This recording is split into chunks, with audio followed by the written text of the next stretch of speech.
एक बार फिर आपकी खिदमत में हाजिर हैं और चलते हैं उस सेगमेंट की जानिब जिसमें एक सवाल, एक जुमला, एक मौजू, एक मजमून, एक नुक्ता आपके सामने रखता हूं और चाहता हूं आप उस पर गौर व फिक्र करें, क्योंकि मैं भी गौर व फिक्र करके आया हूं और जो कुछ सोच के आया हूं वो आपके सामने रखूंगा। आप घर पे बैठकर उस पर मज़ीद गौर व फिक्र करें और सोचने समझने की कोशिश करें कि असल में ये सब क्या हो रहा है और ऐसा क्यों हो रहा है, और हम इस सिलसिले में अपनी तसहीह कैसे कर सकते हैं, ख़ुद को कैसे ठीक कर सकते हैं या माशरे को कैसे ठीक कर सकते हैं। सेगमेंट का नाम है सवाल हमारा, जवाब आपका।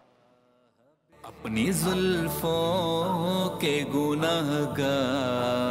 पे साए रखना। सवाल हमारा, जवाब आपका में एक इल्तिजा है, एक गुजारिश है, एक मशवरा है और एक ख़याल है। वो ये कि जो आपके करीबी हैं, जो आपके पड़ोस में हैं, जो आपके रिश्तेदार हैं, जो मेरे आपके दोस्त हैं, इसी तरह ख़वातीन, उनकी सहेलियाँ, उनकी ख़वातीन रिश्तेदार, उनके अहल ख़ाना, बच्चियाँ जहाँ पढ़ती हैं, स्टूडेंट जो आपस में दोस्त हैं, बच्चे जहाँ पढ़ते हैं, ये सब हमारे करीब के लोग हैं।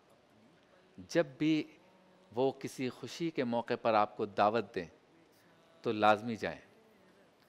और अगर वो दावत ना करें या आपको ना बुलाएं, सिर्फ़ खुशी की इत्तला दें या आप तक वो इत्तला पहुंचाएं,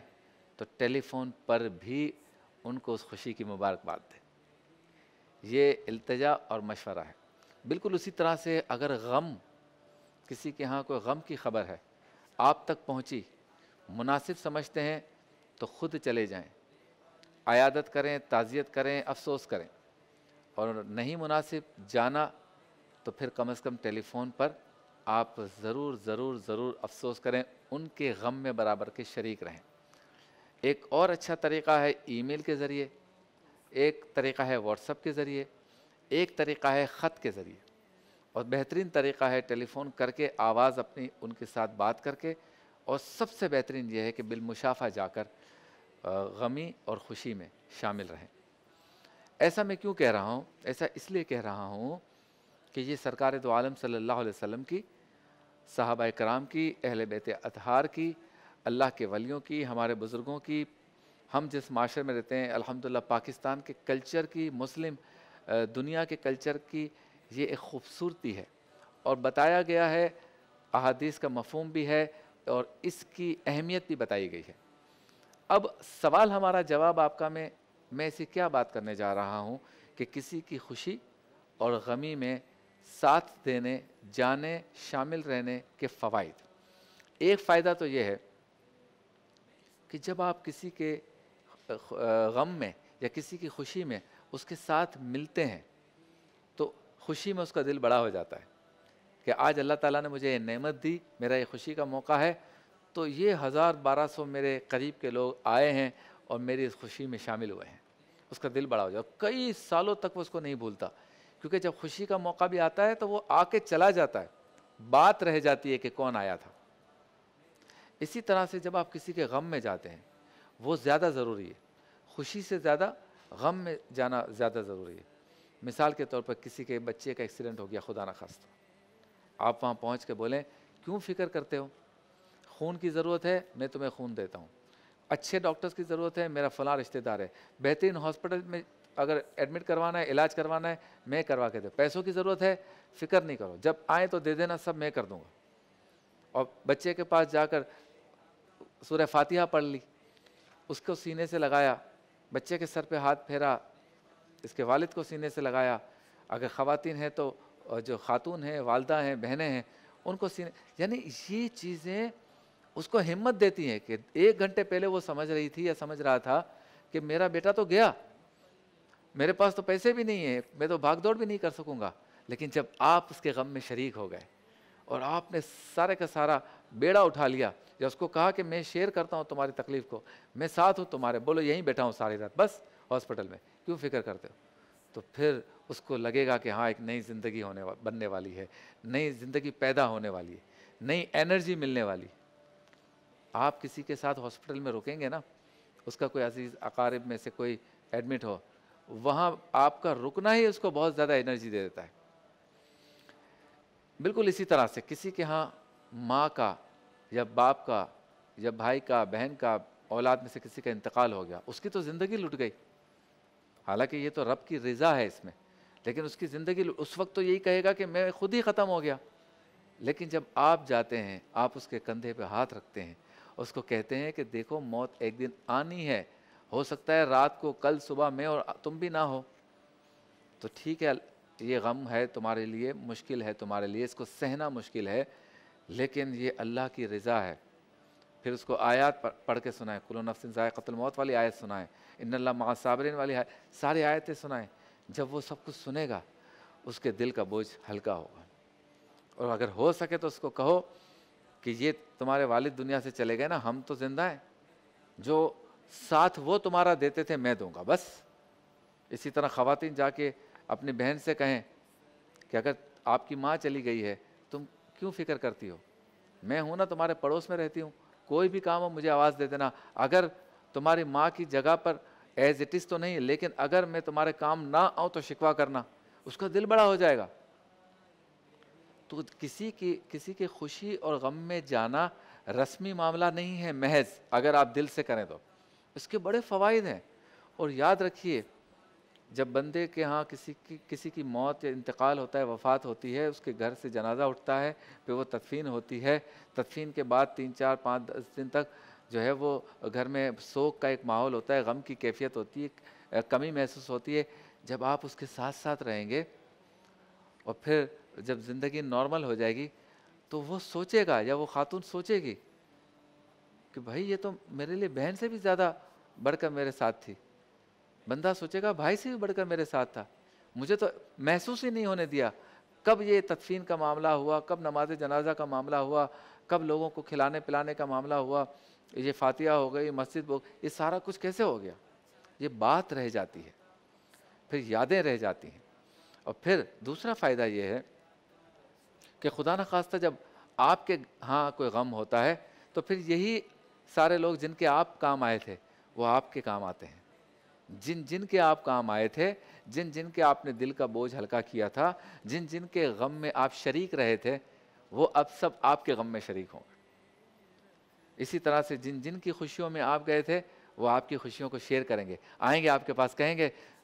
बता क्या काम है, तेरी बेटी की शादी है, हॉल चाहिए भाई, ये कर देगा, बस फिक्र नहीं करो। हाँ और क्या है, खाने का ऑर्डर ये दे देगा, गाड़ियाँ चाहिए, हम चारों की गाड़ियाँ ले ले भाई, मेहमानों के कोई टेंशन नहीं ले, हम सब कर लेंगे, तो आराम से अपनी बच्ची को देख, बाकी ये वो पार्लर शालर, कपड़े शपड़े अपने जो भी हिसाब किताब वो दे, कोई 10-20 हज़ार की ज़रूरत है तो वो भी बता दे। वो तो उसका तो आधा मसला हल हो गया। जिस शादी को लेकर वो बेचारा 6 महीने से परेशान था, अगर ऐसे दोस्त उसको मिल जाएं, ऐसे रिश्तेदार मिल जाएं, तो उसका तो आधा बोझ हल्का हो गया। तो खुशी और गमी में जाने से बहुत फ़वाइद हासिल होते हैं। फिर ये कि मैं तो ये समझता हूँ कि जिसके साथ आपका मामला ठीक नहीं है, किसी भी वजह से कोई टेंशन है आपस में, कोई दिलों में मेल है, खुदा न खास्ता थोड़ी बहुत लड़ाई भी हो गई है, उसके खुशी गम में तो ज़रूर जाया करें। यही मौका होता है। मैं अपने दोस्तों से कहता हूँ, और मैं ख़ुद भी यही करता हूँ, कि भाई किसी की दिल आज़ारी कर दी है कभी, तो अब क्या करें, मनाने का मौका ढूंढते हैं, नहीं बन पा रहा, तो फिर शब बारात आ जाती है। तो शब बारात में आप 10, 20, 30 लोगों को फ़ोन कर दें, 100-200 लोगों को मैसेज कर दें, सामने से जवाब भी आ जाएगा, 1-2-4 के पास चले जाएं, उसमें आप उनका इंतखाब ज़रूर करें जिनके साथ आपके मामलात बिगड़े हुए हैं, क्योंकि ये मौका मिल गया अल्लाह ताला की तरफ से कि आज शब बारात है, आप उसको फ़ोन करो, अस्सलाम वालेकुम, मुझे पता है कि तुम्हारी मेरी फ़लाँ जगह लड़ाई हुई थी, दिल में कोई बात भी होगी, लेकिन मैं आज इस बहस में नहीं पड़ता, यकीनन सारी गलती मेरी होगी, मुझे अल्लाह और उसके रसूल की रज़ा की खातिर मुझे माफ़ कर दो। आज शब बारात है, बड़ी रात है, माफ़ कर दो। शब कदर है, जैसे जो भी अच्छी बड़ी रातें आती हैं, आप उसमें कहेंगे तो वो ये मेरा नहीं ख्याल कि वो ये कहेगा जा माफ़ नहीं करता, और अगर वो ये कह दे तो अब आप तो फारिग हो गए, आप तो उस फ़र्ज़ से सुबकदोश हो गए,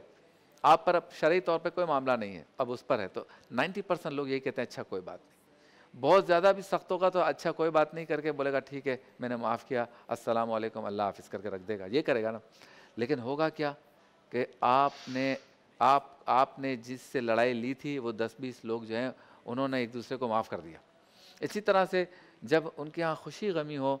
तो आप मुबारकबाद के लिए फ़ोन करेंगे कि देखो तुम्हारा मेरा जो भी झगड़ा फसाद हल्का फुल्का हो गया, ज़्यादा हो गया, लेकिन आज मुझे बहुत खुशी हुई कि आज तुम्हारी गुड़िया की शादी है, मेरे सामने ही बड़ी हुई है, या मेरे मुन्ने की तुम्हारी शादी है, मेरे सामने ही बड़ा हुआ है, स्कूल जाता था, छोटा था, तो मेरा भी हक है, मेरा भतीजा है, तो मैंने कहा मैं तुझे मुबारकबाद दे दूँ, और जो पिछली बात है ना भाई इसको भूल जा,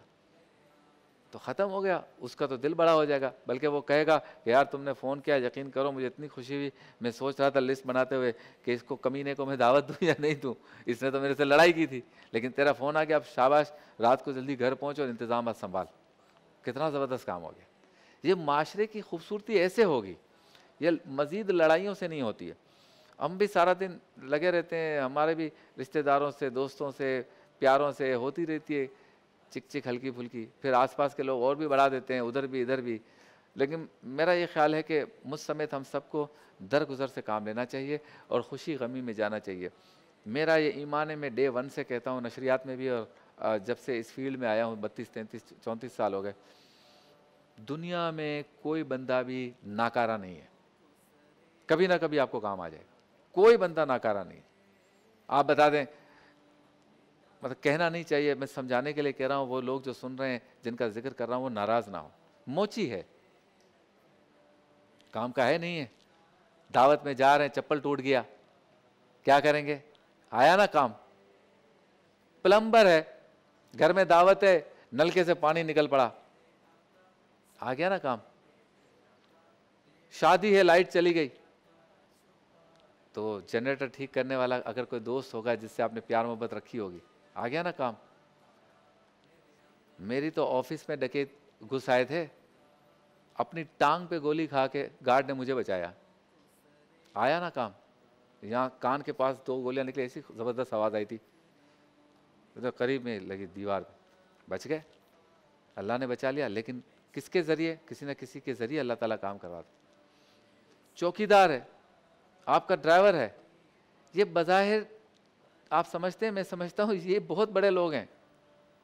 सफाई करने वाले टेबल की, आपके वॉशरूम धोने वाले, आपके घर की मासियाँ, आप बीमार हैं, 102 डिग्री बुखार है बहन को, बेटी कॉलेज गई हुई है और आप उठ नहीं सकते बिस्तर से, सारे घर का काम करती है नहीं करती, 5-10 हज़ार रुपये लेती होगी बस, ठीक है। तो कौन है नाकारा, मुझे बताएं ना आप। कोई ना कोई आपको काम आ ही जाता है। सुपर हाईवे पे आप जा रहे हैं,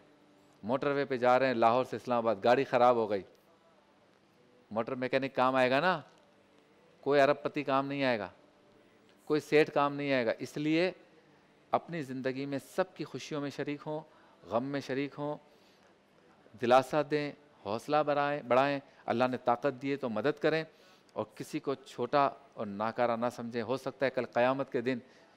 हाँ, वो बनता है जिसको हमने दुनिया में छोटा समझा था, वो जन्नत में जा रहा हो और हम कह रहे हो कि हमारी भी सिफारिश कर दे, फिर क्या होगा? ब्रेक के बाद।